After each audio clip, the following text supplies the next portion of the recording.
Hey guys, welcome back to another episode of the Music Den. I'm your host Armando Venditti. Hoping you guys are having a great day, and above all else, that you're looking after yourselves and one another. And a little side note: if it's cold where you are, like it is where I am, keep warm and please just look after yourselves. Okay, ladies and gentlemen, the gang and I are back. Before I get into the topic of yet another, what we hope to be entertaining, informative episode for just shits and giggles.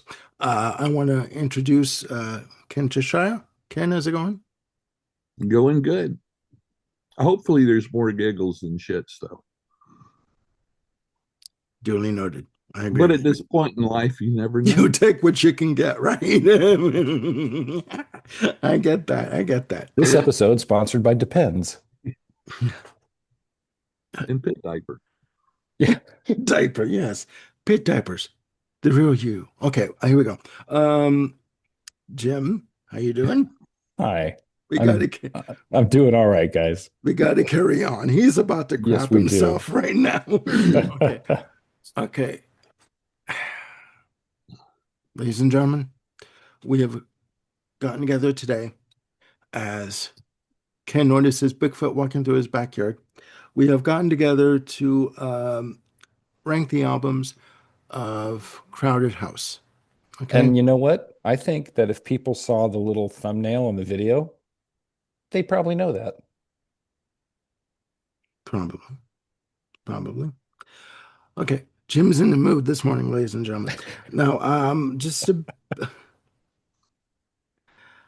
now we've been meaning to do this episode for quite a while, and this idea came from Ken, and it was quite interesting. We've got nine albums to talk about, but before we get into that, just a bit about Crowded House. As I can read my notes here, they formed in 1985 in Melbourne, Australia, originally from New Zealand. The founding members were Neil Finn on vocals, guitar, and primary songwriter, and Paul Hester on drums, who are also former members of Split Ends. Okay, and Nick Seymour on bass. Other members of the band also included at one point or another Tim Finn, his brother, who's on vocals and guitar, who joined them for the album Woodface, among other recordings that they've done. And Tim Finn is also a former member of Split Ends. As of 2021, according to the information I have, Crowded House has sold over 15 million albums worldwide.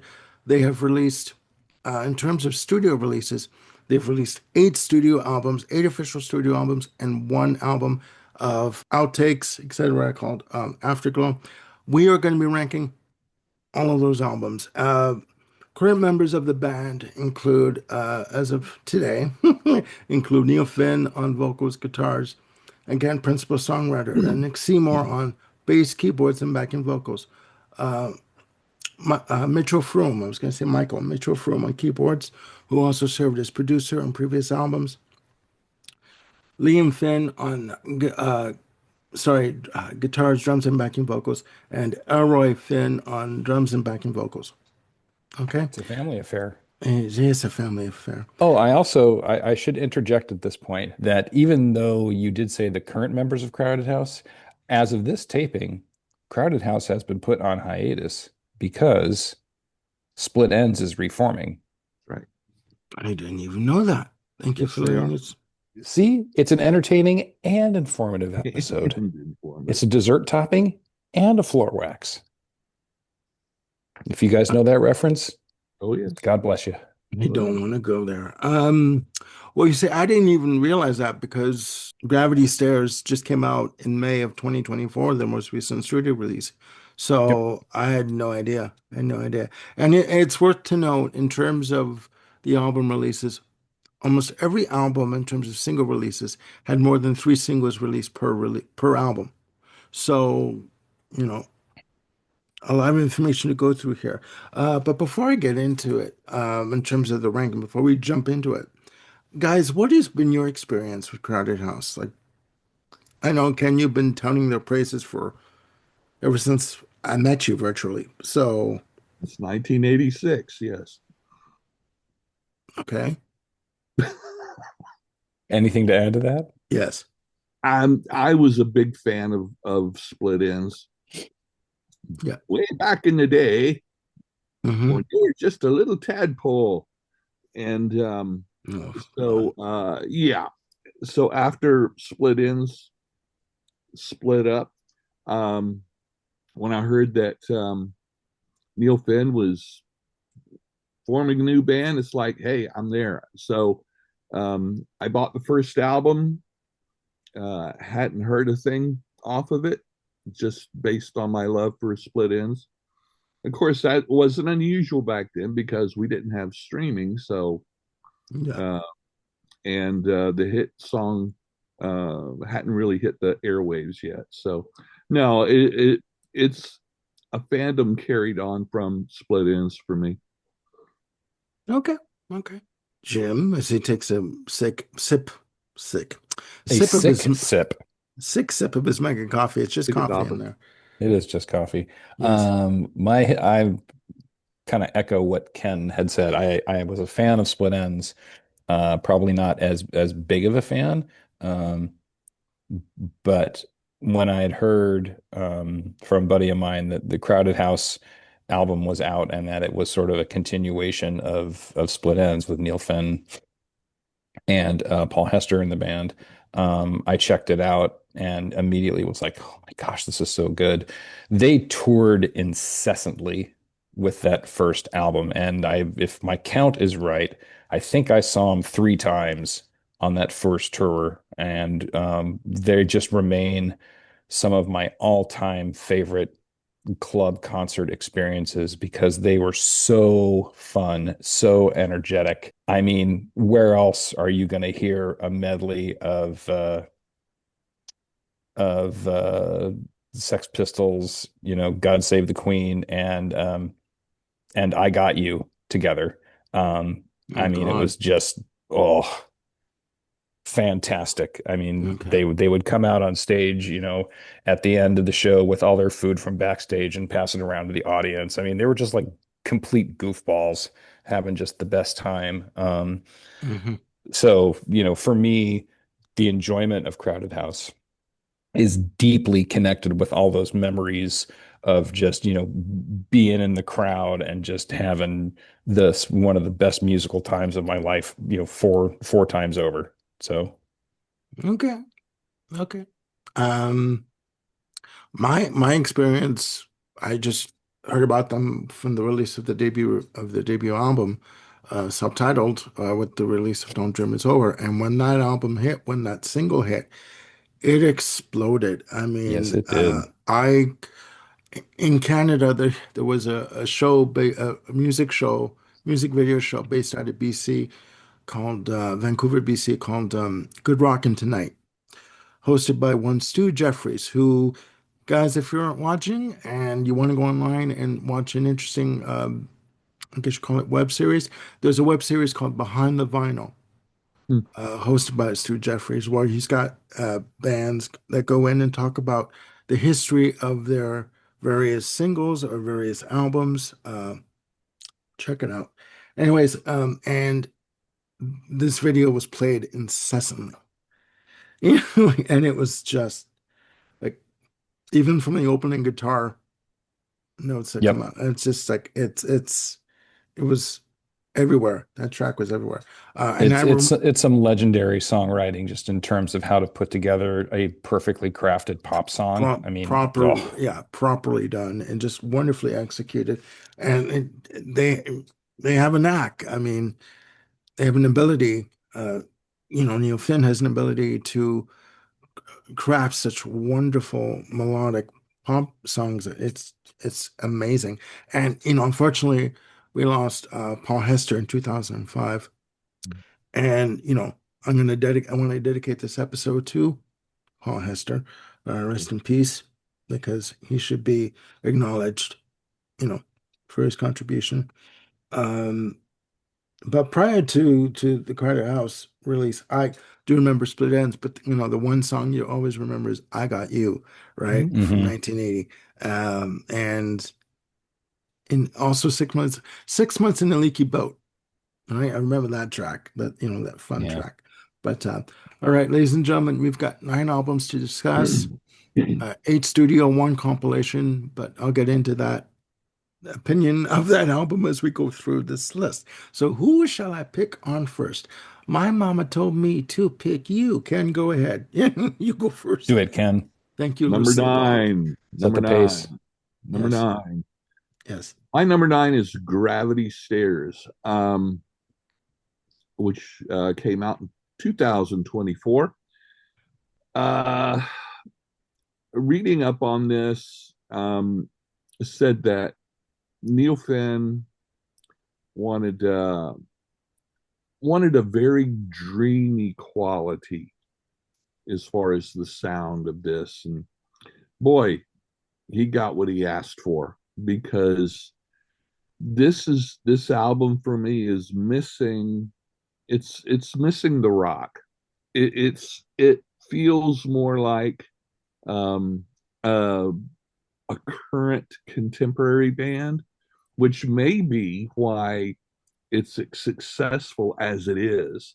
I suspect that it probably appeals to the younger generations more than my generation, because audibly it sounds, much more like that.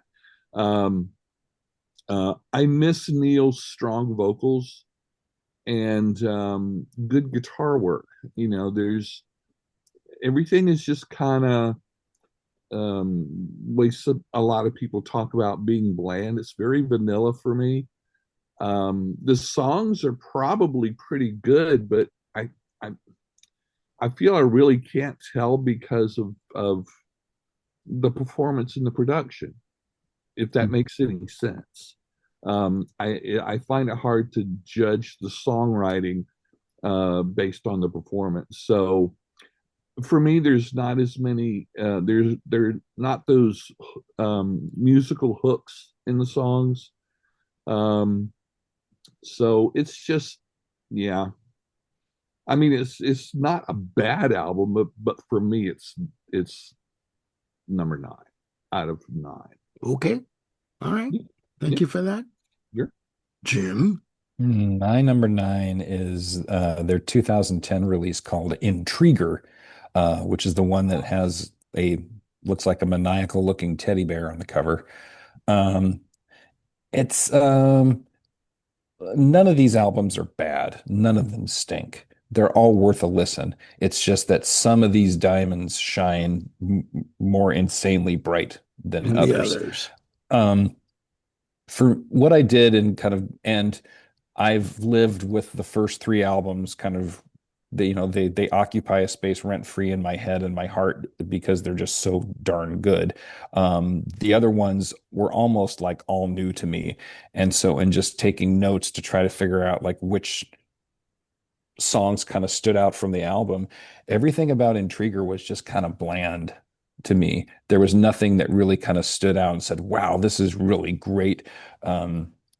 From a melodic standpoint or an arrangement standpoint, or just, it's like, where are the hooks? What happened? What happened to this outstanding pop craft that's there?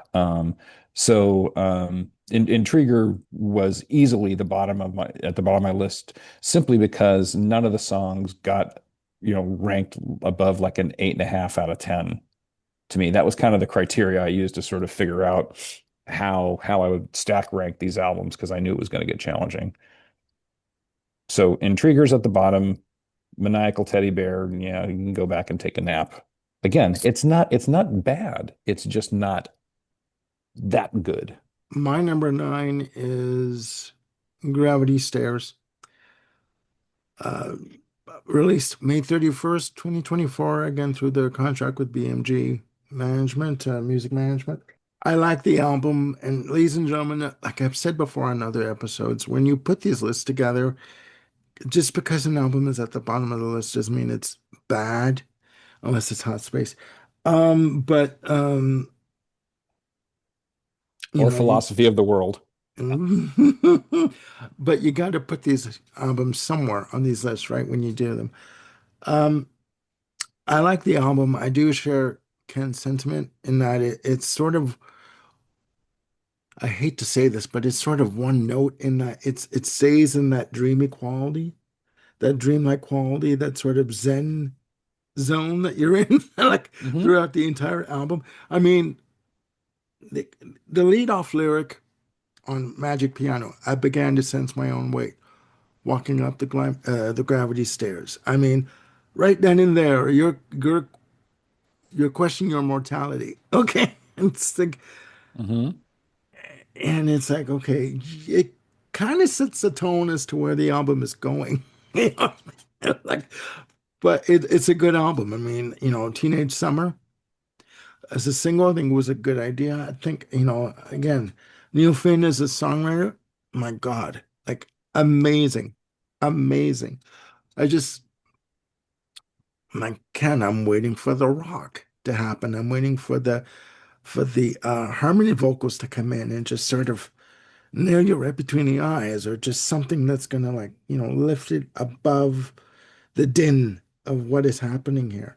Um, it's a good album. It is a good album, and I did fail to mention that a majority of these albums were released through Capitol EMI Parlophone on the initial releases, and they were also signed to labels like Fantasy Records, Universal, and the most recent release has been released through BMG Music Management. So I failed to mention that at the beginning. Mondo, didn't you do a review video of Gravity Stairs? Yes, I did. Okay. Yes, I did. Didn't get many views, but I, I did. I Well, did the review of it. well, it sounds like it's worth a good viewing. So, It is. It is. Check it out. Check it out, please. And even then, I mentioned it's an album of introspection, of reflection, mhm. of taking stock of where you are and where you're going from here, kind of a thing, from where you are and then looking ahead and what's happening with your future and your life, and sort of like, okay, what can I do now? What's left for me? You know, but we must carry on, ladies and gentlemen. Number 8. Number 8, Ken. Number eight, number eight, Dreamers Are Waiting from 2021. Um, this one is similar to Gravity Stairs, except it's not quite so coated in all the dreaminess. Um, I find that the vocal mix is a little bit muddy. It's not as prominent, um, but um, there is a little bit more substance here than Gravity Stairs, but it's still missing the punch from the previous albums. There are 5 tracks on this album that I've really I've I've I've warmed up to the more I've listened to it, but it's still number 8. Um, and I'd also like to mention one of the great things about Crowded House is that they took advantage of the compact disc format. Um, uh, they packed a lot of songs on each of these albums. So when you buy a Crowded House album, you don't get just a flimsy list of 6 songs. So I give you a lot to choose from. But yeah, Dreamers Are Waiting. Um, I've warmed up to it a bit, but there again, it doesn't mean it's a bad album. There are just some really good ones coming up on this list. Hmm. What I think it, stands out for you on this album? You mean which songs? Or Just one or two, just one song that really stands out for you. oh boy, Sweet Tooth. mm, Okay. Um, uh, Bad Times Good. This the lead off song. Mm, Um, yeah, Playing with Fire, Whatever You Want, Start of Something. Those are ones I've warmed up to cool. after Cool. listening to it. Same Now here. that Same here. that that may be I've warmed up to it because I listened to Gravity Stairs several times before this. Okay. Here, um, here. Okay. but All right. still, but there are several albums on this list two that are yet to be listed in mine that didn't do anything for me when they came out, but listening to it for 15 or 20 years, I've come to really quite like them now. So you know, there you go. There you go. Some There you things go. some things don't slap you upside the head right at first. Um, but and the thing about it is Neil Finn's songwriting and performance um is very broad in scope. And I'll talk about this on some of the albums. If you look at his catalog overall, including his solo albums, you'll find all kinds of sounds. Yeah. Yeah. So it's yeah, and he's not a shallow songwriter. I mean, No. he can write those pop songs. Holy cow. But then, there are others. It's just like, how is this coming out of the same guy? Anyway, I would Dreamers call Waiting, number 8. I would call it pop with a purpose. Okay. Sure. That's one way to put it. Pop with a Why not? pop with Yeah. Okay. Okay. I just got something in my head. I got that. Pop with a purpose. I got that. Pop with a Okay. purpose. Okay. All right. Good. Good. Jim. Hi. No script, ladies and gentlemen. It's out the window. Go Sure. ahead. There is no script. My number 8 is their album from 2007 called Time on Earth.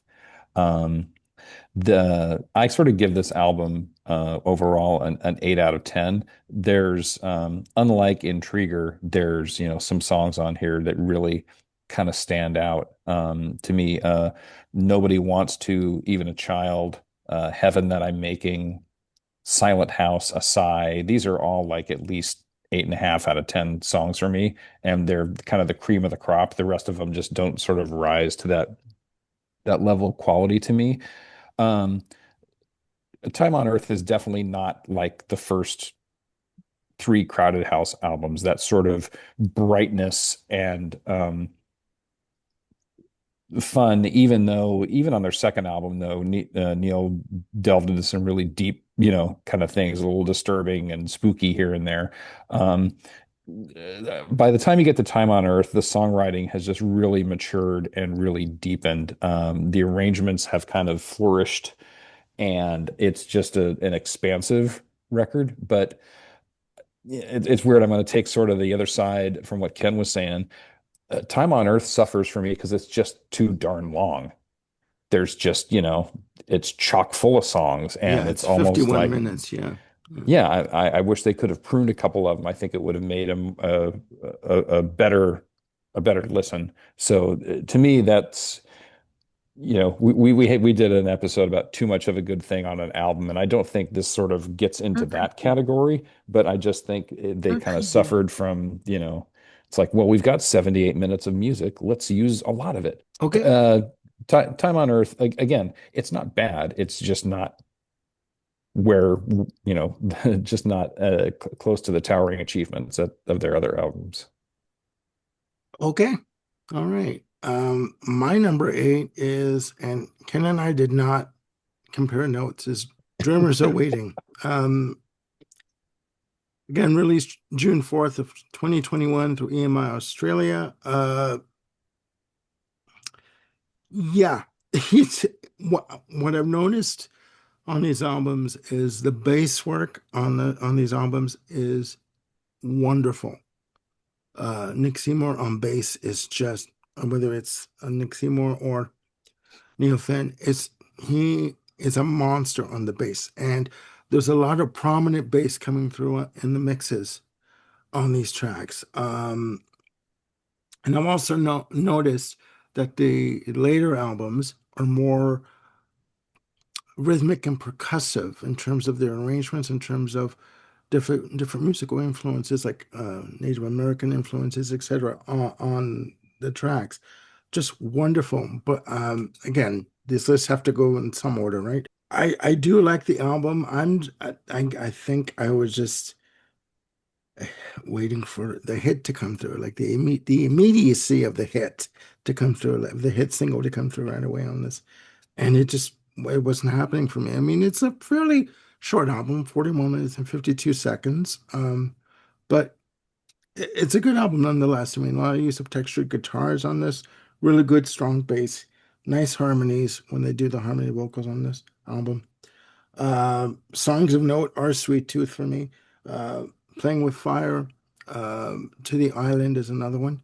Uh, Whatever You Want. I mean, basically the tracks that Ken mentioned. I didn't mean to put you on the spot there, Ken, but I mean, I just like, you know, but no, it's a good album. It's a good album. And who knows when I listen, if I do this list again in maybe 6 months' time, the list may change. Right? These lists are not set in stone. But it's it's a good album. It is my number 8. So all right. Ken, you're number 7. Number 7, 1999, Afterglow. Afterglow is a compilation of songs, B-sides, songs that just didn't make it on an album. So it's very mixed. I find that the songs I like best are especially the songs cut from the Woodface album, particularly Sacred Cow and Anyone Can Tell. It's great. We got another Paul Hester song on this. Yeah. What is it about drummers being clowns? Paul Hester was the clown of Crowded House, and of course Phil Collins was the clown of Genesis. But anyway, I get you. And yeah, God bless Paul Hester. My Telly's Gone Bung. It's just a fun little, song. No one can take it seriously. That's okay. One of the standout songs of this is a song called Recurring Dream for me. And before this album, I think it's before this album, they released a greatest hits album entitled Recurring Dream. And so it's like, oh, there's actually a song called that. I love the guitar lick on this. It's fascinating. I've tried to duplicate it on guitar myself. It's not an easy thing to play. I've often wondered what if he did that while singing live, because on some tours they had an additional guitarist with them. I can't imagine him playing that continually and singing. The answer is yes. Wow. Okay. So, and this song goes back to, it was recorded in 85 and it was written back during the Mullanes period, which is the period between Split Ends and Crowded House. So, yeah, it's a good album, but it's uneven. But then that's not unusual for an anthology like this. Yeah. So the songs that are good are really good. The others are okay. Nothing stinks, but I tell you, the albums that are coming up on this list, just there's just no way it can hold a candle Okay. All right. for me. Jim, for you. Okay. Jim. My number 7 is my appearance of Gravity Stairs on this list. Very John Lennon-esque in parts. To me, very contemplative, very moody, very melodic kind of record. And as I listened to it a couple of times, I just got this hint of like, oh yeah, that's why it's familiar. It's kind of got this, Revolver era John Lennon-ish quality to it in terms of Not to mention the cover well, art. that's true. I didn't even think about that. Okay. Sorry. But yeah, no worries. This is the period of my list where a lot of albums start to munge together, and again, separating them is just by very, very small degrees. I mean, I'm giving this album like 8.15 out of 10. Oh Um, Lord. Okay. Black Water, White Circle, Blurry Grass, and I Can't Keep Up with You to me are the standouts of this record. And those are good places to start. I would recommend if folks want to get sort of the vibe of what the best of Gravity Stairs has to bring. But as you can tell from all of us, it's all in our bottom. We all have it in our bottom third. Mhm. And I'll beat the dead horse again. It's because everything else is so freaking good. It's not that this album is particularly bad. That's right. That's right. A rumph. Rumpf. All right. Thank you. Okay. My number seven is Intriguer, released June 11th, 2010. Released through the one record released through Fantasy Records and UMG Music. Um, Interesting. Good album. Again, I'm looking for the immediacy of the hit. Do you know what I mean? And there's some good stuff on this album. I mean, Saturday Sun, the lead off track with its fuzz bass and drums. Archer's Arrow. I mean, another great track. Again, I can't stress enough the bass work on these albums. I mean, it is prominent in the mix. I mean, and Nick Seymour is just, chef's kiss He's in terms of he is he's locked in. He brings his A game every single time. He's Uh, always solid. yeah, He's not flashy. I mean, he's not an Entwistle. He's not a John Paul Jones. He's certainly not a no, Jaco Pastorius. no. But his choices of what he plays and the feel are just always, like you said, chef's kiss. It's wonderful. I mean, and yeah, he always brings his best to the table to every recording session that he's done for these albums. It's a good album. It's a good album. Again, I lost track of this is going to sound stupid, but I pretty much lost track of them after Together Alone. Just Well, there's the because break. Yeah, they took a break. There's a long they took break. that break, and then they just never, in terms of in Canada, in terms of the hits that were coming in, they were few and far between, if any at all, that they would advertise on Much Music or even in the stores. I mean, I was always in the record stores and I never really saw these releases, you know, and it's quite sad about that. But I mean, it is a good album. Songs a note for me again, Saturday Sun, Archer's Arrows, Amsterdam's another one, Either Side of the World. Mhm. Um, again, very rhythmic and very percussive track for me. Falling Down's another one, nice acoustic guitar on that one. Really good, strong rhythm guitar for me. Uh, just wonderful musicianship on this album, as with the rest of them. It's my number seven, Intriguer. So we must carry on, ladies and gentlemen. Okay. Number Ken, six. number six, Ken. Number six. Middle third. I believe I can't promise it, but I think it's intrigue and not intriguer. The French word intrigue, Mm, which okay. according Pardonnez-moi. Go ahead.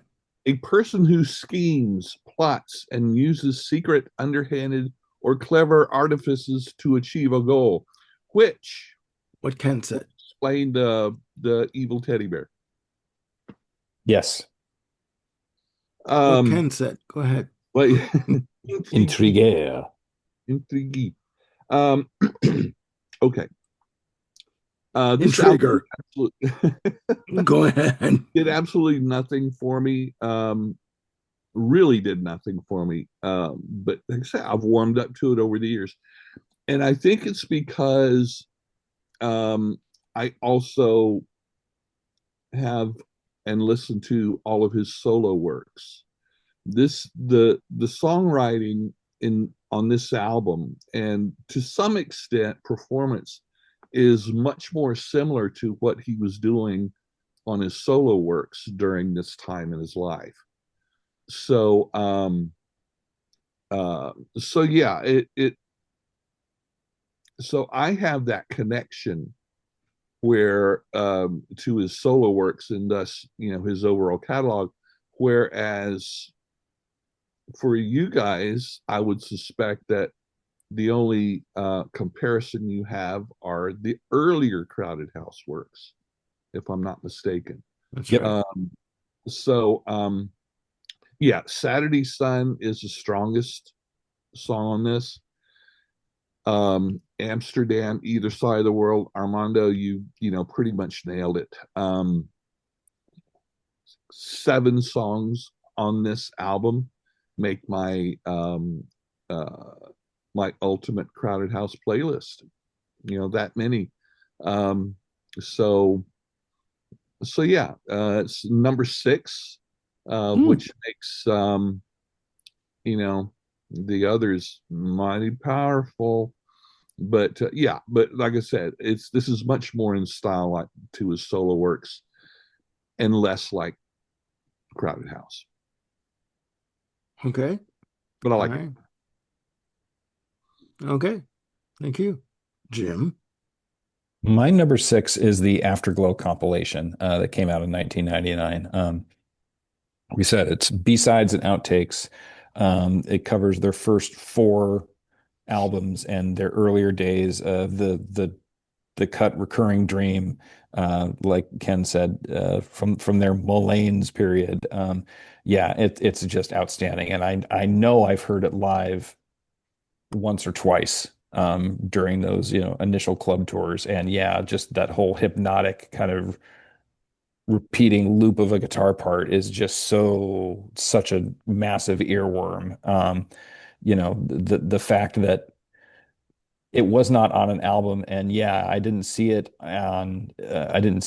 associated with Crowded House until the first greatest hits album, which was called Recurring Dream. I'm like, oh, that's that song. I mean, it's such a massive, fantastic song. It's a 9 out of 10 for me. And there's quite a few songs on Afterglow to me that sort of get like a 9 out of 10. Recurring Dream, the Zen mix of Private Universe, um, I Am in Love. I'll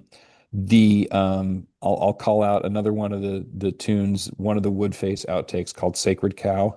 The way they go from the first chorus into the second verse is just astounding. I don't know if it's the composition, the arrangement, or what magic trick they pulled out of their hat melodically and harmonically to sort of make the two come together. But I first heard that, I'm like, oh my God, this is so good, so sweet.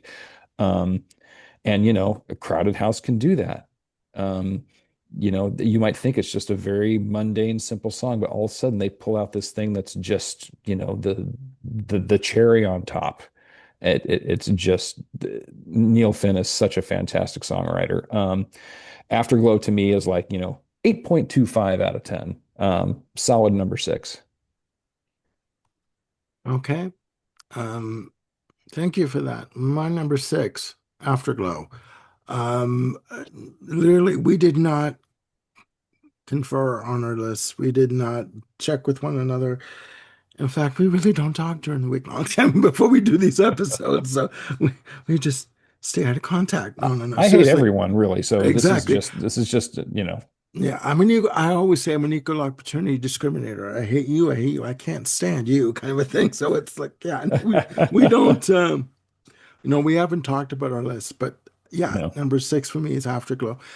Why these songs were not released as an official album or just like I'll never know. I mean, again, these tracks were recorded between 85 and 95. 7 of the tracks, as mentioned before, were intended for the release of Woodface. And it's amazing. The album was produced by the band Youth and Mitchell Froom. There is a double disc version of this, which I have on the way. Thank you, Discogs, for the good price, 15, 16 bucks actually. But God, you know, Sacred Cow, I'm in love. I am in love. Sorry. You Can Touch. I mean, it's just all of these songs. Dr. Livingston. I mean, Livingstone, sorry. It's wonderful. It, you can listen to any of these songs and they're all platinum, in my opinion. Again, why this wasn't put together as an official album and released as an album under another name, I'll never know. Even just the name Afterglow and Mhm. considered an official studio release, I have no idea. I don't know what Capitol was thinking or EMI at the time, but for me, they could do no wrong on this album. It is just wonderful. And as I started the list, okay, this is going to be number 8. No, it's going to be number 9 because no, it's going higher up on the list. It's like okay. Yeah. So yeah, that's my number 6, Afterglow. I think it's just wonderful. I think it's just And I'm wonderful. gonna I'm gonna throw this out there just to kind of repeat it so I can drill it in people's heads. The song Recurring Dream, take 3.5 minutes or 4. It is just such a great tune. Strong melody, nice guitar solo on this, just and fantastic drumming on this, right? And it's worthy to note, most of these songs are within the 3 to 4 minute range. Very short, but very powerful, melodic, and they pack a punch. They leave a lasting impression on you. I swear to God, it is wonderful. All of the songs on these albums, but for me, Afterglow, just I'm sitting here like listening to it, I'm thinking, what is this? Like, why haven't I heard of this before now? Right? And thank God I got the double disc coming. I kept thinking like, okay, this is going to be good. You know, there's 13 tracks on the single disc release. There's 28 tracks, I believe, on the double disc release. So you know what? If you can get your hands on either one, you're in it. You've done it. Like you're in Nirvana kind of a thing, right? You've achieved Nirvana, musical Nirvana, right? In Just that for the respect. record, there are 2 disc deluxe editions for all of these albums Yeah. except the most recent 2. Okay. Worthy to You can know. find them out there. They're probably not still in print, but you could probably find used ones. Yeah. I was lucky enough to nab them all when they first released. Um, yeah, it's great. And I learned something about Neil Finn this week. I was watching on YouTube a news interview with both Neil and Tim Finn talking about um, Split Ends getting back together and doing a short tour. Okay. Neil Finn, Neil Finn, um, Split Ends didn't start out with Neil Finn on guitar, Right. but after the first 2 albums, um, their guitarist had to leave suddenly, and so Tim just said, "Hey, why don't you fill it? Why don't you come on board?" At the time, Neil Finn had never played electric guitar, Hmm. and what he just automatically, I mean, it just shows that this is truly a God-given talent for He's him. musically He gifted. was, He's yeah, I he's mean, got it. and Yeah. I don't think he was of legal age either. Just No, I short think he joined when he was 17. Yeah. 17, yeah. And so, well, but anyway, I digress. Number 5. Going to number 5. Yes. Thank you. Number Took the words out of my mouth. Go ahead. number 5 is Time on Earth. Um, this very much like Intirigi is In more Trigger. like his solo work, but I find it much. Um, the more I listen to it, the more I can see a combination of his solo work and Crowded House here. Um, uh, Particularly, Nobody Wants to, Don't Stop Now. I think the song English Trees is one of the most beautiful songs ever written. I can put that song on, just endless repeat. Um, oh, it's just so good. She Uh, called up. She called up Up is very much like an early Crowded House album for me. Um, uh, Even a Child is just blistering. This album, really does have those strong guitars, and those upbeat and peppy pop stuff from the early. And then you've got songs like the wonderful closer, People Are Like Suns, Yeah. that has that introspective, um, Neil. um, Yeah. uh, less tempoed, and just multi-layered, and just to me, that is very Lennon-esque Mhm. as far as the mysticism in him. But anyway, yeah, Time on Earth and Into the Gee have really grown on me over the years. And I didn't really realize it till I sat down and looked at each song. On my notes, if it's a song I liked, I put it in red. If it's one I really liked, I put it in red bold.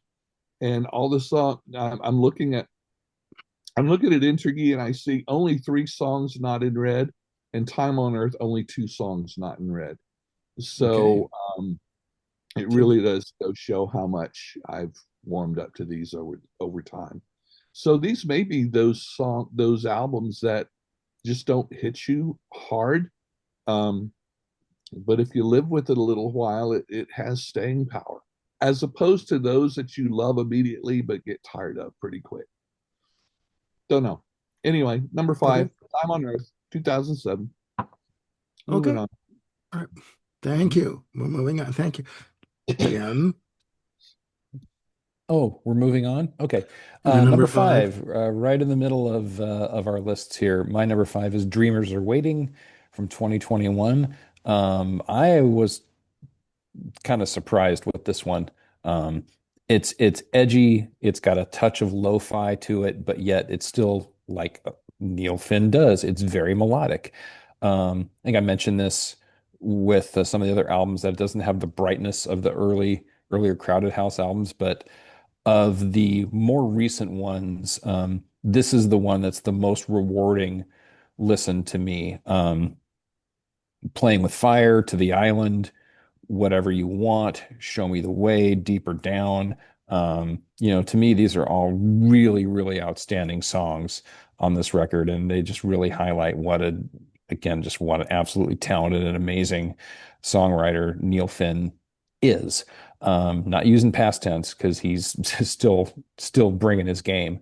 Again, there's a whole bunch of these that sort of fit in the 8 to 8.5 range, and this is an 8.35 out of 10 for me.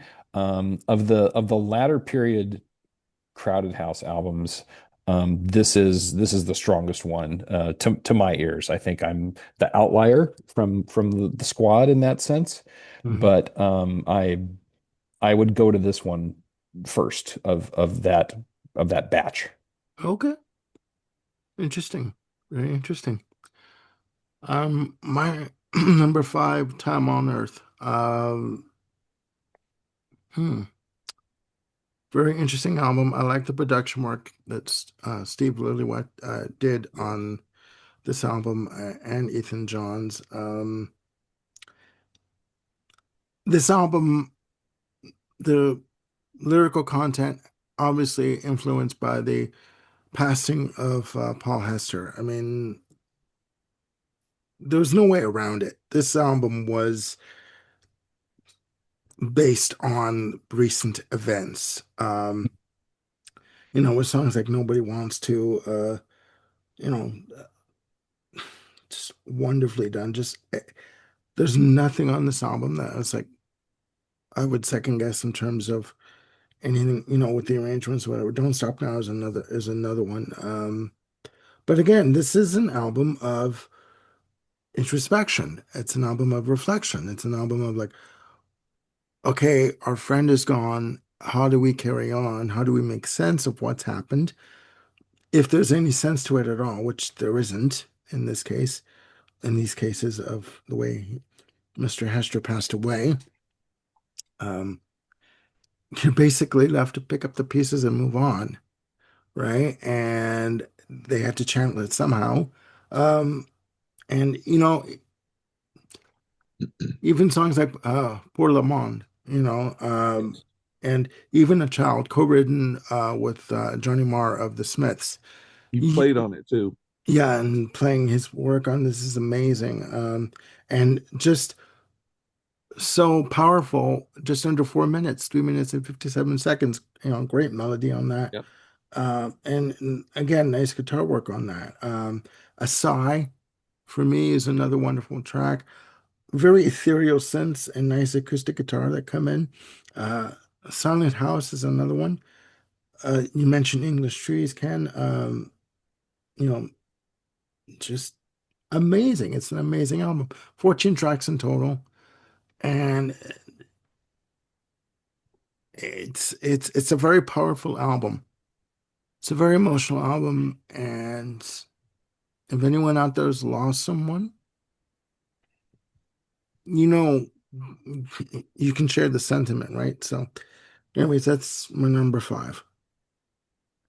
So I think That- it's worth noting here that yes, the first for I think for all of us, the first four Crowded House albums are in the top four. yes, yes, yes.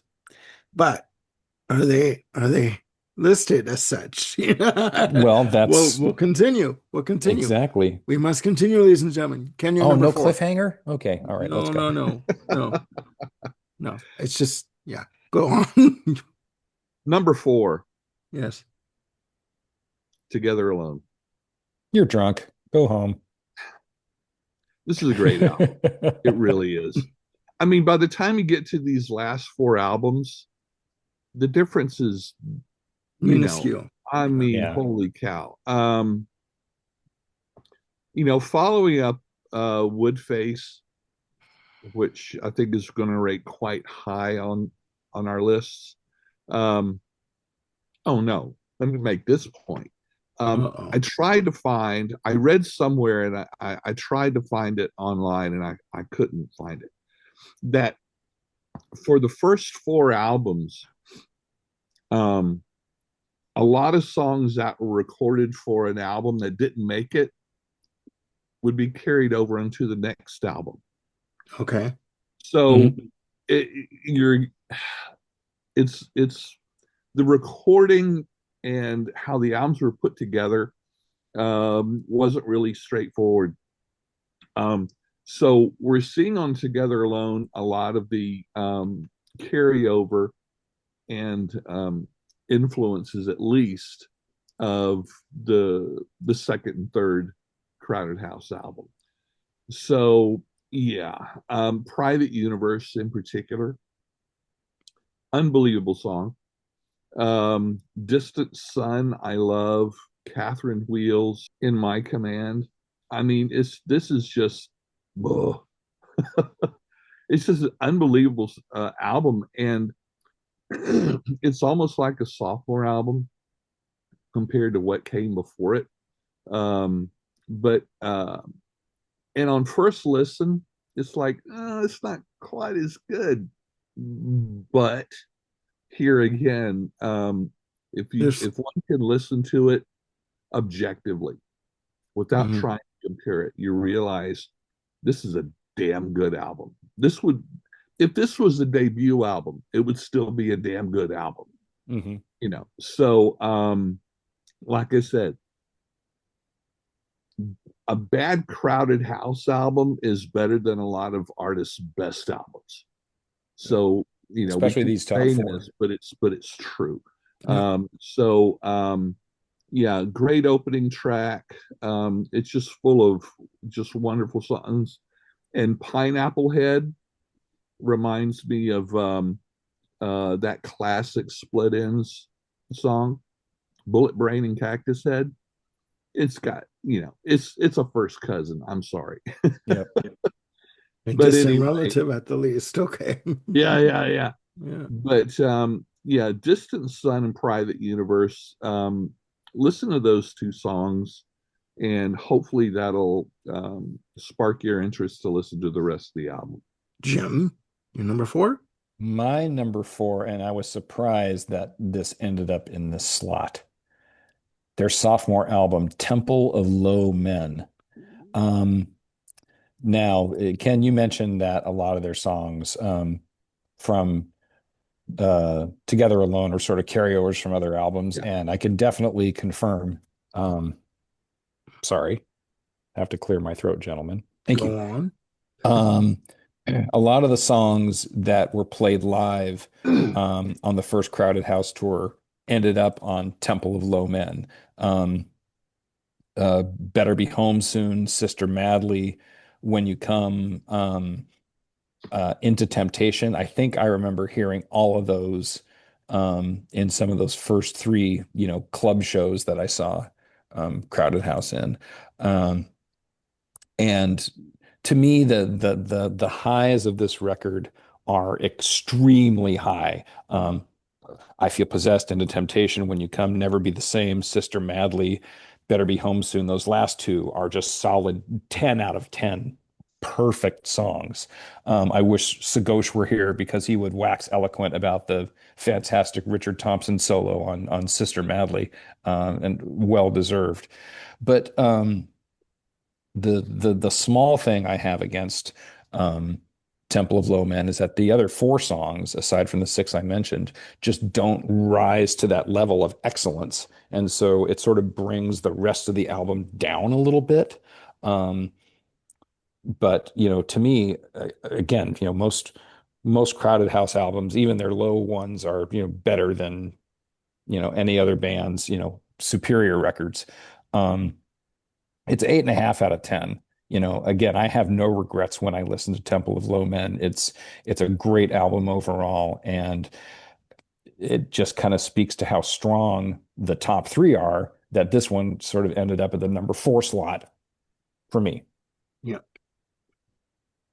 Okay. Well, thank you for that. My number Oh, four, you're Temple welcome. of Low Men. Temple of All Low right. Men, number four. Um, released July 5th, 1988. Produced by Mitch Froome through Capitol Records. Short playing time, guys. 38 minutes and 4 seconds. But what a 38 minutes and 4 seconds. Like, oh my God. 10 tracks in total. Um, Again, I've said this before, and yet it's our show, it's my show. I'll say it again. The bass work is just so strong, and it's coming through hello in the mix, right, like womp, like right in your face. It's so good though. Just wonderfully done. Starts off with I Feel Possessed, Kill Eye with the textured synths and really guitar driven and really rhythmic, just wonderful. And you know, they had a hell of a time thinking, probably trying to come up with a follow-up to, the debut, and they met the challenge. People might say, maybe not to the same level, but you know what? It is a wonderful album. Into Temptation is another one. They picked the proper singles for this release. Mansion in the Slums. Uh, it ends off with Better Be Home Soon. And again, 3 minutes and 7 seconds. Like it is powerful. And I gotta tell you, just a little side note, I remember going for surgery that summer. I had what's called strabismus surgery, which they had to like on my eyes. They had to straighten out my eyes because my eyes used to go in opposite directions. All right. And I had to go for what's called strabismus surgery. And the next day I'm home. It was day surgery. The next day I'm home. I'm on the couch, and I could barely open my eyes. Um, and I heard this. I had much music on, obviously, and they had this video playing, and it's just I remember listening to it, and I'm thinking, okay, this is a good song. And it was just so soothing. Just the Hmm. melody of it and his voice and just the arrangement of the track. It was so soothing. And when I hear this song now, I always think back to having that surgery. It's like certain Yeah. songs bring you back to certain time periods. Yes. This is what that does for me. And it's a great album. It's a great album. And the fact that even on the album cover, you have the three of them together and Paul Hester's upside down kind of thing. It's like, okay, Goofball. we got to put some levity in this kind of thing. And that's what he was Yeah. known for, you Hmm. know. That's what he was known for, I would imagine at the time. And it's a great album. That's my number four, Temple of Low Men. So Just a comment about Better Be Home Soon. Again, what I have many, many memories of seeing those three club shows, and one that sticks in there specifically for this song is that just the harmony parts on the chorus. I mean, Neil, Paul Hester, and Nick Seymour would all be singing that part, and it was just such harmonically rich and just kind of stuck in you with like a knife. I know I'm right for the first time in my life. I mean, just the way it's written, the way the arc of the melody yeah. and the harmonies are structured, to have all three of them singing it and just pitch perfect. Oh, Yeah. utterly fantastic song. 10 out of 10. And even other lyrics like it would cause me pain if we were to end it. I mean, it's just like, oh, okay. I mean, it just hits you, right where you live, kind of thing. So I mean, it's very I guess what's the word? Instinctual. Like when you hear it, it's like you just automatically feel something. It brings something out of you, an Mhm. emotion. For me, anyway, with that song. But all right, ladies and gentlemen, we must carry on. Our number three, Ken, Top hit it. Number three. three, Temple of Low Men. Um, I echo everything that you guys have said about this. It's maintain as a sophomore album. It maintains much of what they did right on the first album, and then goes forward with it. In some ways, I don't want to. In some ways, it's a transitional album. If you look at the first three albums as a whole, you know, um, it starts off with a great song, "I Feel Possessed." Lovely, melodic, da da da da da, and then it comes in with "Kill I." Oh, strong, powerful, bam, boom, bing, bong. Then it goes in Bing bong. into Okay, go on. Bing bing bong, bong, you yeah, say? into temptation, starting with those strings. You know, um, and just in that slow increase in volume in the acoustic guitar. I Yeah, mean, it's craft. yeah, It really is craft. yeah. Um, when you come, it starts off with that acoustic guitar, and it sounds like you're getting um, strings, fret buzz with the strings. It's like, which is not usually desired, in guitar. Hmm. Yet that ringing of that buzz is just dong ding ding. It's just like wow. It's got a spark to it, Yeah. and oh god, and then it goes to never be the same. Wow, and then love this life.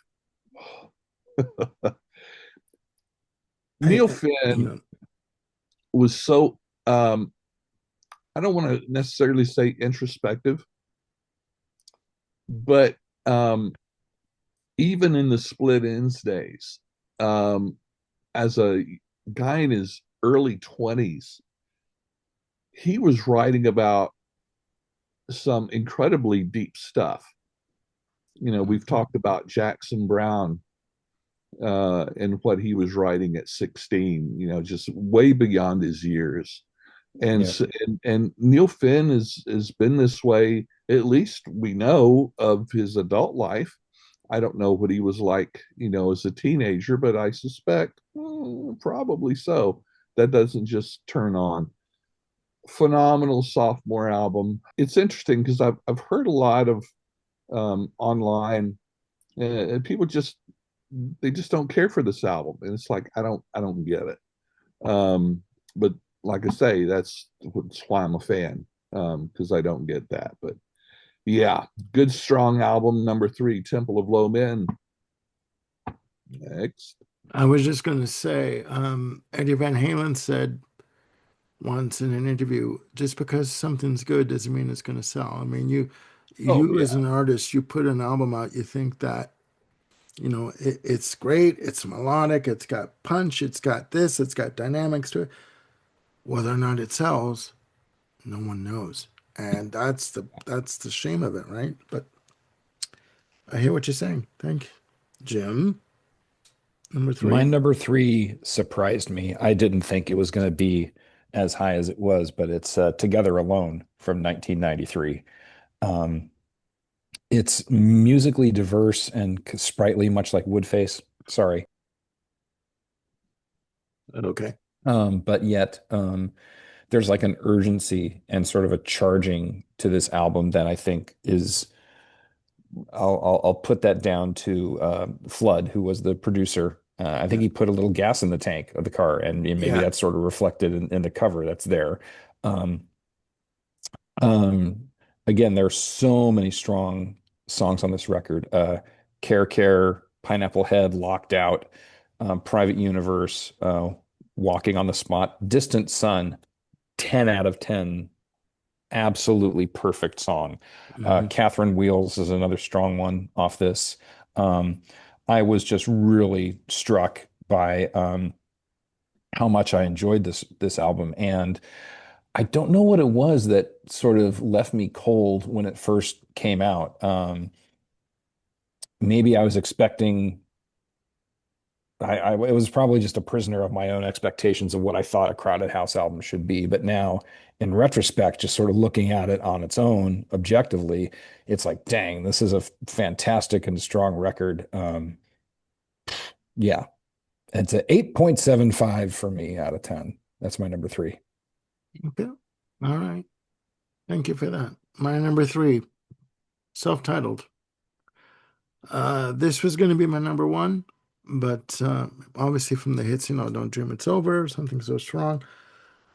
I would agree with you, Jim, about the placement of Mean to Me as the lead off track. It's like, okay, they could have maybe done something a little different, but I mean, okay, album was released August 1st, 1986. Strong album out of the gate for them, and again, just under 39 minutes, 38 minutes and 40 seconds, produced by Mitchell Froom. Um, I think Capitol and EMI had a good thing going in the beginning, but maybe later on they didn't know how to sort of market them. I don't know what the hell happened, but I mean, because the later albums I never really heard of. Like I'm telling you, they weren't on my music radar, as it were. This is a good album. It starts off with Mean to Me, World Where You Live.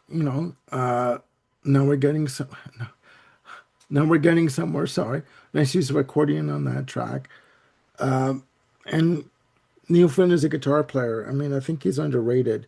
And I'm going to go on record as saying, had his, I'm going to go on record as saying this, had his collaboration with Fleetwood Mac continued, as short-lived as it was, who knows where the hell that could have gone, right? But anyways, we won't even go there. Don't Dream It's Over. My God, memorable guitar intro, strong bass, nice use of organ on that track. Like, oh my God.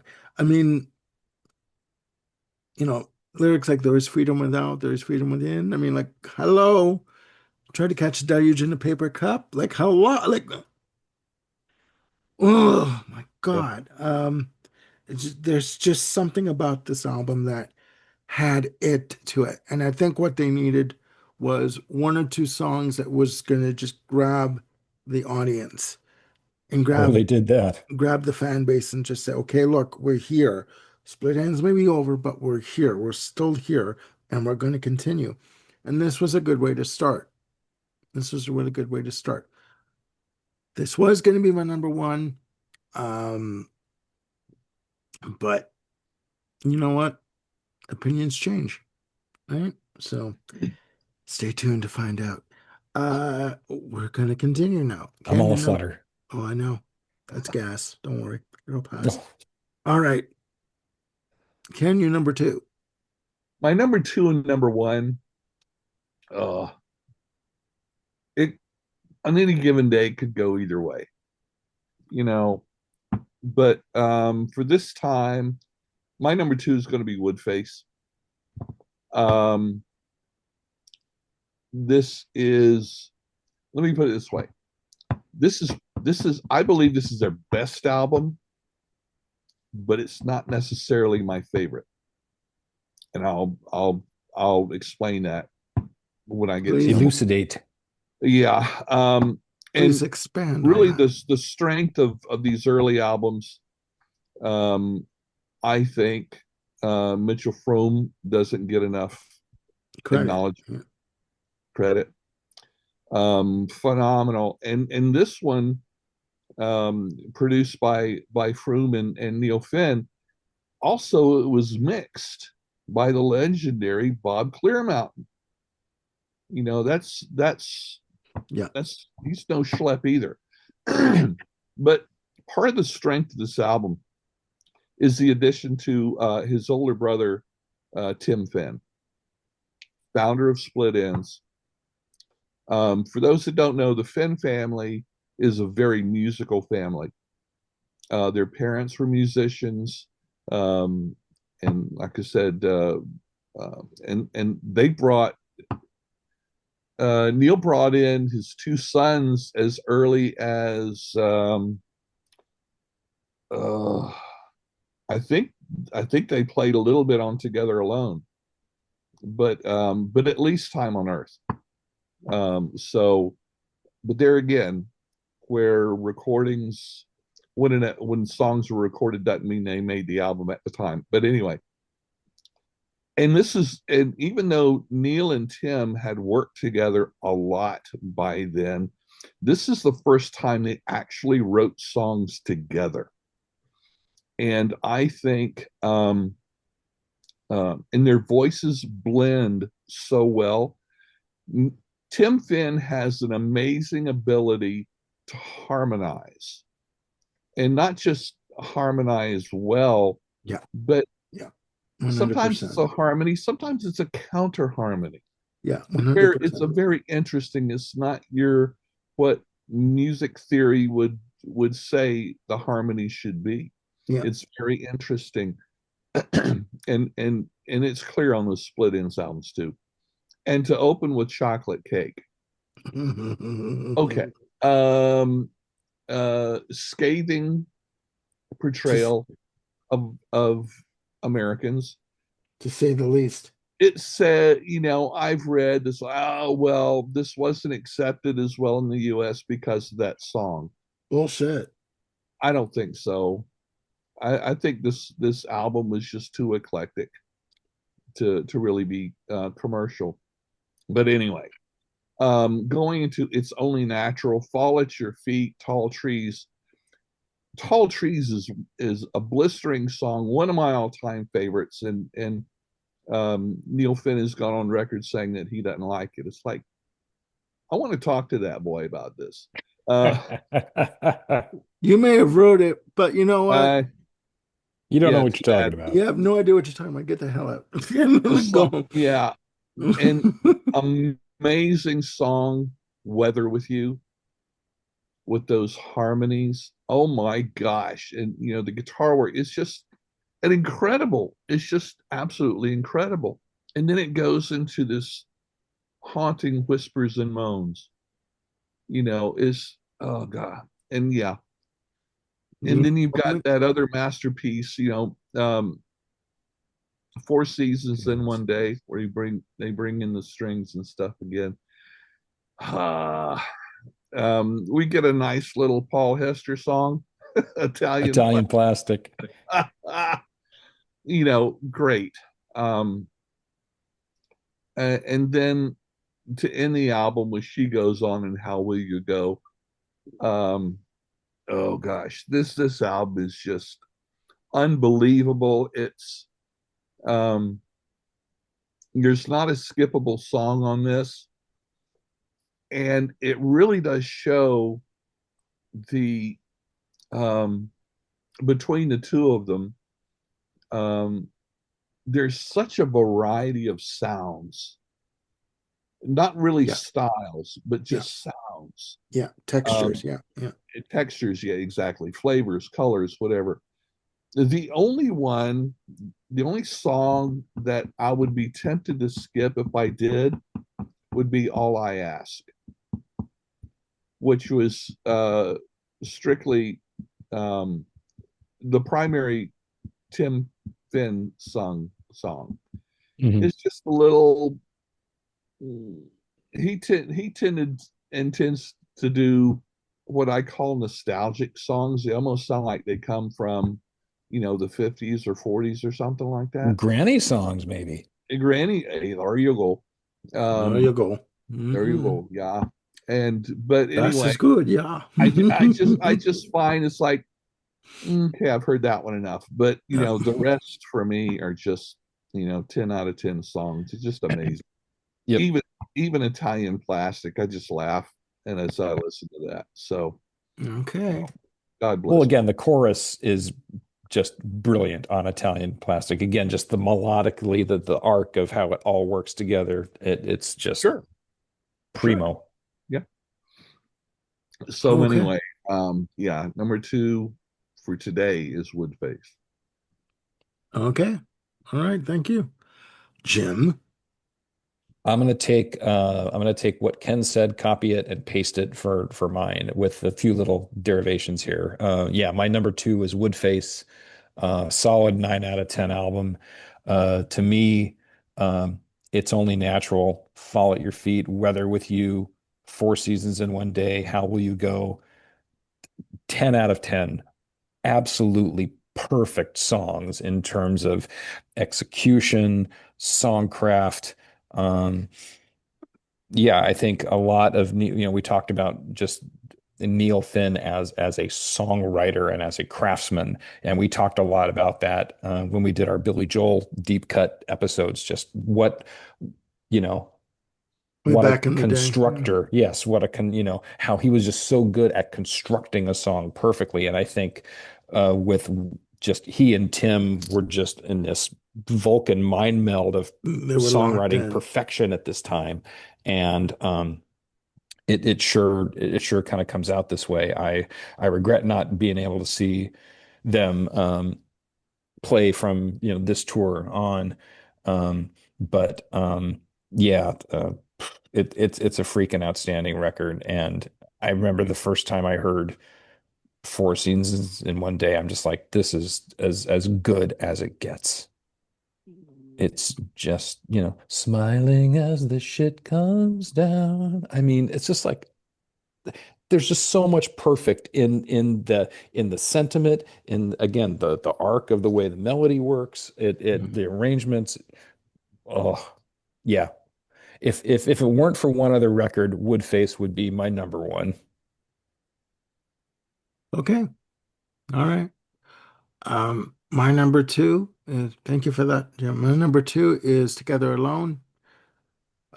My God, I even forgot this album existed. My God, when I was listening to it, like, where have you been? I remember you now. I mean, released October, seriously, we released October 18th, 1993 for Capitol. Again, a long album, 51 minutes and 32 seconds. This was recorded from 92 to 93, produced by Youth and Crowded House.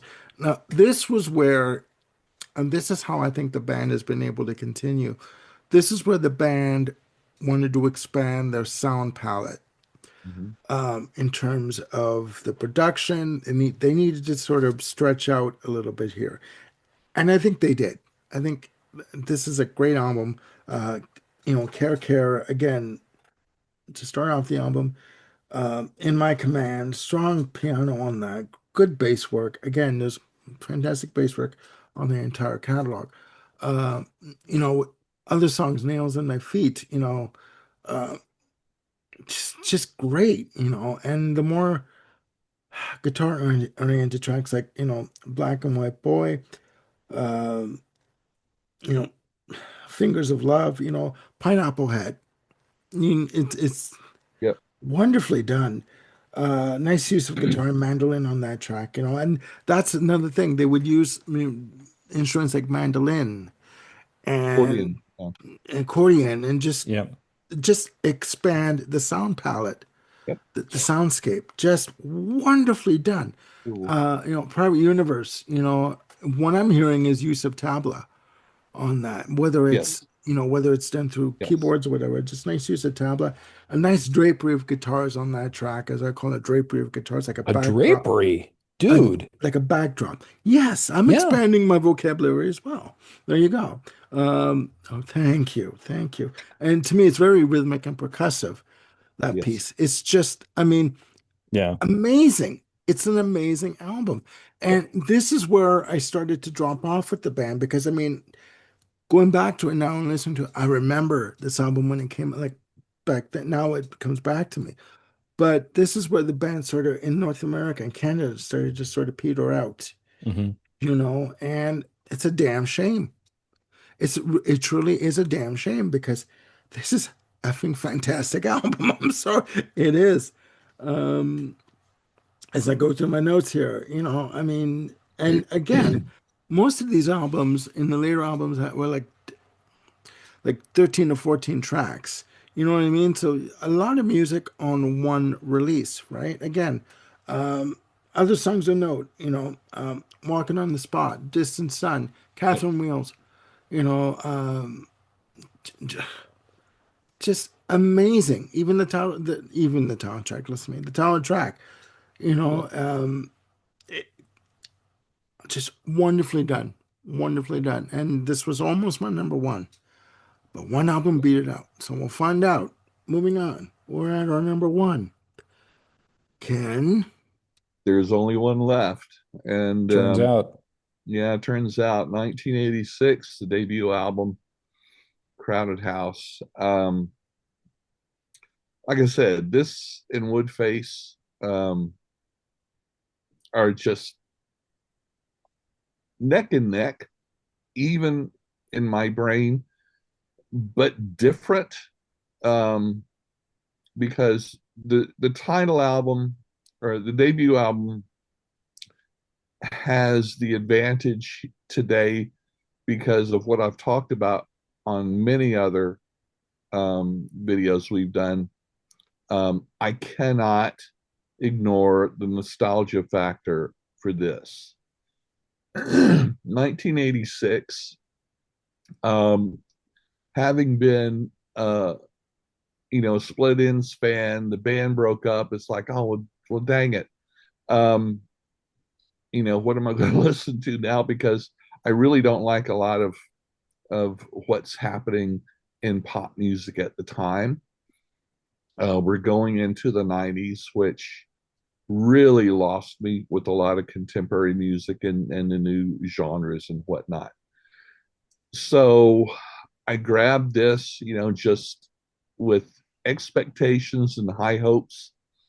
And a lot of times we know that doesn't necessarily turn out very well, but this did. This definitely did. Grab this on vinyl, um, and just drew me in. This was um, exemplified the best of what Neil did with Split Ends, with his songs, and refined it. There are um, it you if one is familiar with a lot of Split Ends, it definitely has influences here on this album, particularly in the songs "I Love You Till the Day I Die" and "That's What I Call Love." Those for me have those flavors of Split Ends that would kind of make me wonder. Oh, well, I wonder if those were written during those years. Um, but anyway, Don't Dream It's Over. You know, their best known song overall. Yeah. People are still discovering the greatness of that song even now. Um, if you do a search for that song on YouTube, you'll find all kinds of videos, whether it be um, people covering the song, reaction videos, Yeah. first listen videos, whatever. And I've never even heard of anyone not being blown away by it. But oh my gosh, there's other incredible songs of the city. Something So Strong. Man, that's just a powerful, feel good, pop song. Hole in the River is one of my favorite ones. He's a song about his aunt that passed away. Literally, I mean, it's in the lyrics, but it's not. It's just a character he made up. It's really, his aunt, a song, to his aunt that passed away. Um, Can't Carry On. Just upbeat, just feel good, toe tapping or tapping whatever you want. Um, Not uh, on the original LP. Can't yes, Carry On was added yes, for the it was that. first compact disc release and now That's has been right. sort of Yeah, canonized. and Yeah. I forget about that. Yeah, I Walk Away and then Tombstone. Before the last track, it's just one after the other. It's in my DNA. So, Mhm. like I said, that um, where this album holds a piece of my heart was because of when it came into my life. It was an And that's important valid. song. It's valid in that. It was an important album for me at the time. Yeah. So, like other albums we've talked about, that, for instance, with Talk Talk, their Mm. first album is probably not their best, but it is my favorite because of the role that it played in my life at that time, and many other bands that way too. So I my get it, number one is the debut on My Crowded House. It's just it's one of a kind. Jim. What Ken said. Thank you, The ladies only and gentlemen. the Okay. only thing I have to add is my insistence that the album needs to, as Armando said, the album must start with "World Where You Live." Mean to I Me. can see that. Yeah. Even to switch around, sorry, not to cut you off. I'm sorry. But to switch around between World Where You Live and Mean to Me, just even if you did that switch out, just put them, in that order. Start with World Where You Live and go into Mean to Me. That would be okay. That'd be good. But Mean to Me is just, anyways. Continue, Yeah. my dear boy. I'm so sorry. Thank you. So to me, who like Ken purchased the album, when it came out on vinyl, the proper order of side one is "World Where You Live." Now we're getting somewhere. Don't Dream It's Over, and Mean to Me, and it ends with "Love You Till the Day I Die." Um, yeah, and to me, it kind of has to be that way because "World Where You Live" just has this very slow build to it, and then by the time you get to the chorus, it just is this great sort of tension and release of this great melodic flourish, and then it just sort of builds back down and it rides like a roller coaster. It's just a perfect introduction to an almost perfect album. Mhm. Um, but yeah, Ken, you were incredibly eloquent on why this album gets the number one spot. And, Armando, my feelings on it echo a lot of what you brought up earlier. So yeah, I got, other than my hill that I will die on about, what should properly start this album off, I got nothing to add. Number one, 1986. Frickin' Crowded House lives in my heart. There you go. There you go. All right. Ladies and gentlemen, my number one, Woodface. Woodfacci. Yes, Woodface. It's an Bloody hell. Italian song. Yes, it Well, is. it goes with the plastic. Yeah, Yes. there you go. The history of this album, first of all, again, released July 1st, 1991, recorded from 89 to 90 through Capitol. Again, short album, 48 minutes and 11 seconds. The genesis of this album is that Crowded House presented recorded album to, or a list of demos, recorded demos to Capitol, and Capitol rejected the album as it was because they didn't see a hit. So at the same time, I know, ignorant bastards. I know. At the same time, Neil Finn had been recording some songs for a planned solo album with his brother as the Finn Brothers, which was another spin-off of Crowded House. So he asked his brother Tim, could I use some of these songs that we recorded for the proposed solo album? And Tim said, sure, but I want to join the band. I want to be a part of it. In my opinion, the rest is effing history. I mean, again, this album to me is just freaking phenomenal. And with your indulgence, ladies and gentlemen, 14 tracks in total.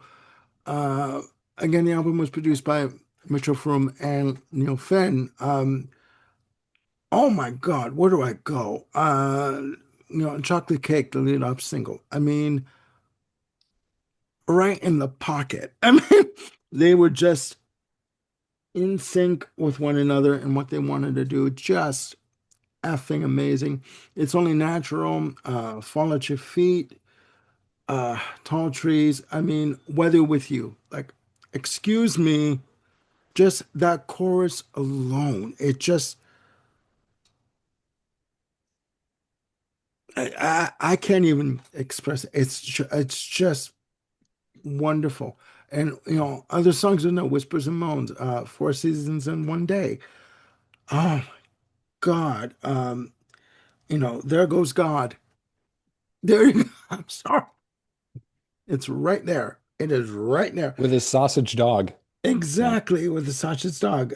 Fame is, all I ask. I do like all I ask. I mean, to me that track is sort of jazz flavored.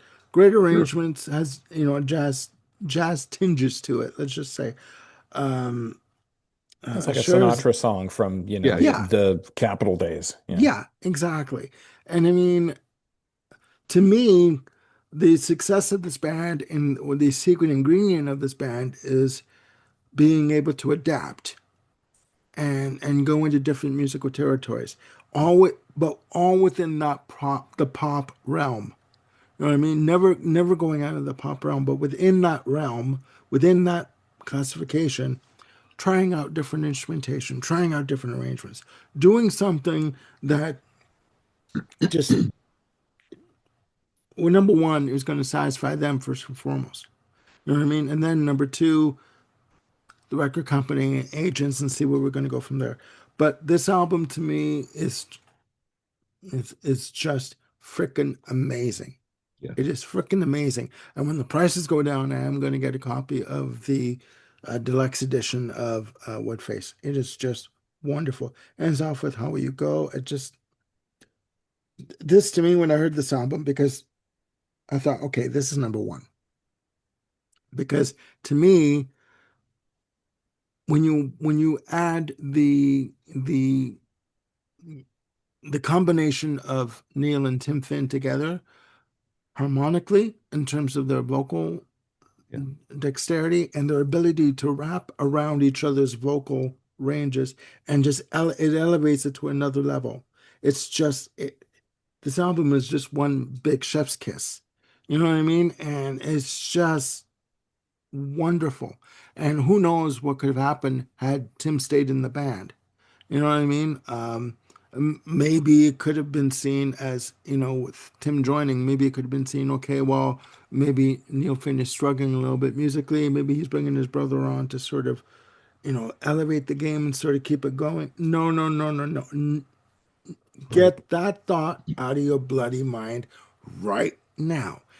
This album is just wonderful. And the addition of Tim Finn just enhances it that much more. It makes it just music platinum for me. There's no limit to what they could have done with this music. And had they continued, who knows? But right at this point in time, it was just wonderful. Ken? There are two Finn Brothers albums, Yeah. 1995 and then 2004. The 1995 album is called Finn. It's very nice, but the 2004 album is entitled Everyone Is Here. That is particularly tasty. Okay. So if you like that, I particularly recommend Everyone Is Here. Give it a shot.